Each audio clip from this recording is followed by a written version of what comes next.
जो कंप्लीट हो चुका है। पहले हम मैथ प्रैक्टिस करते हैं। परसेंटेज की डे 11 ये हम गगन सर की जो द कंप्लीट कोचिंग बुक थी उसे लिया था। फिर जियोमेट्री क्लास नोट्स का रिवीजन करते इक्विलेटरल ट्रायंगल। उसके बाद इंग्लिश में अब की बार हमारे थोड़े कम नंबर आए थे, इसीलिए इंग्लिश में हमने पार्ट वाइज डिवाइड करके इसे कंप्लीट कर रहे हैं। उसके बाद जीएस में डेली हम 2 सब्जेक्ट लेते हैं, जैसे पॉलिटी इकोनॉमी बायोलॉजी 3 ले लिए, फिर किसी दिन ले लिए हम हिस्ट्री और ज्योग्राफी ले लिए, फिजिक्स केमिस्ट्री ले लिए। इस तरह से डेली हम डिवाइड करके पढ़ते हैं। तो हेलो फ्रेंड्स, गुड मॉर्निंग।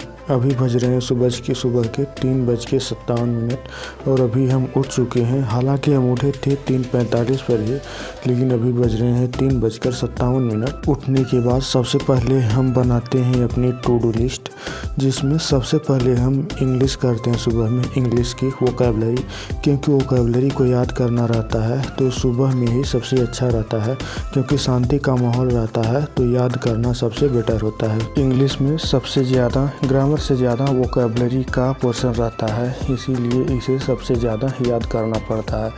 क्योंकि हम लोग थोड़ा हिंदी मीडियम से हैं, इसलिए इसे बहुत ज़्यादा रटना पड़ता है।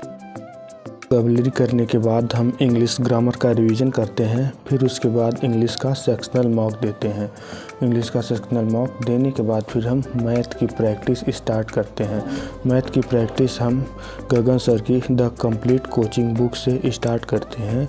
द कंप्लीट कोचिंग बुक जो नई अभी गगन सर ने लॉन्च की है, 8000 क्वेश्चन की, सबसे बेटर है 2025 वाले एग्ज़ाम के लिए। देखो, मैथ में ये है ना कि मैथ में तुम जितना प्रैक्टिस करोगे उतने कॉन्सेप्ट तुम्हें हमेशा याद रहेंगे, नहीं तो कॉन्सेप्ट हमेशा भूलता रहता है।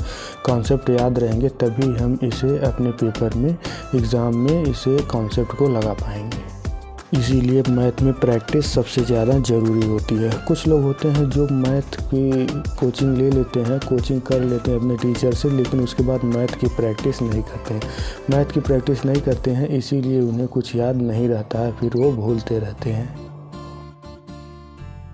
आपका जैसे जो भी सब्जेक्ट वीक है, जैसे रीजनिंग हुआ, मैथ हुआ, जीएस हुआ, इंग्लिश हुआ, तो उसका रिवीजन करने के बाद कॉन्सेप्ट प्रैक्टिस के साथ उसके बाद उसका आप सेक्शनल मॉक डेली लगाया करो। सेक्शनल मॉक लगाने से हमें डेली रिवीजन भी होता रहता है हर चैप्टर का, और याद भी रहता है। इससे हमें पता रहता है कि हमारा कितना स्कोर अभी बन रहा है। मैथ की प्रैक्टिस हम द कंप्लीट कोचिंग बुक से अरिथमेटिक का पोर्शन कर रहे हैं। अभी हमने नंबर सिस्टम, परसेंटेज और प्रॉफिट लॉस को समाप्त कर लिया है, अब डिस्काउंट शुरू करने वाले हैं। उसके बाद हम फिर साथ ही गगन सर के सीट से एडवांस वाला पोर्शन भी डेली प्रैक्टिस करते हैं, क्योंकि एडवांस और अरिथमेटिक हम साथ साथ लेकर चलते हैं। अगर हम केवल अरिथमेटिक या एक ही सब्जेक्ट एडवांस लेकर चलेंगे तो इससे हमारा एक सब्जेक्ट वीक रहेगा। और एक मैथ प्रैक्टिस के बाद रीजनिंग का सब्जेक्ट हम स्टार्ट करते हैं। रीजनिंग से सब्जेक्ट में बहुत ज़्यादा कोई करना नहीं रहता है, क्योंकि रीजनिंग हमारी अच्छी है। इसीलिए जो सब जैसे जिस चैप्टर में हमें कमज़ोर है वो चैप्टर हम रीजनिंग का प्रैक्टिस करते हैं, सेक्शनल मार्क के साथ साथ देते रहते हैं। इसके बाद हम फिर जीएस का रिवीजन करते हैं। जीएस के रिवीजन में हम एक दिन में 2 सब्जेक्ट लेते हैं, जैसे हिस्ट्री ज्योग्राफी हो गई, उसके बाद ये होगी पॉलिटी हो गई, इकोनॉमी हो गई, बायोलॉजी हो गई, और इसके साथ फिजिक्स केमिस्ट्री हो गई। तो 2-2 सब्जेक्ट हम एक साथ लेकर चलते हैं एक दिन में। तो अभी हम हिस्ट्री और पॉलिटी का रिवीजन कर रहे हैं। जिस सब्जेक्ट पर आप जितना ज़्यादा कमांड बनाएंगे वो उतना ही ज़्यादा स्ट्रांग होगा। जितनी ज़्यादा प्रैक्टिस करेंगे, जितना आप कॉन्सेप्ट को याद रखेंगे, उतना ही ज़्यादा वो सब्जेक्ट आपका स्ट्रांग रहेगा और आपको आपके एग्ज़ाम में उससे हेल्प मिलेगी। और इसके साथ साथ 2025 के जितने भी एग्ज़ाम को टारगेट करने वाले बच्चे हैं वो सभी वीकली फुल मॉक टेस्ट को स्टार्ट कर दीजिए। फुल मॉक टेस्ट से देने से आपको अभी से अंदाज़ा होता रहेगा कि कितना नंबर इसके साथ साथ बढ़ रहे हैं। तो आज के लिए बस इतना ही। अब मिलते हैं आप लोगों से नेक्स्ट वीडियो में।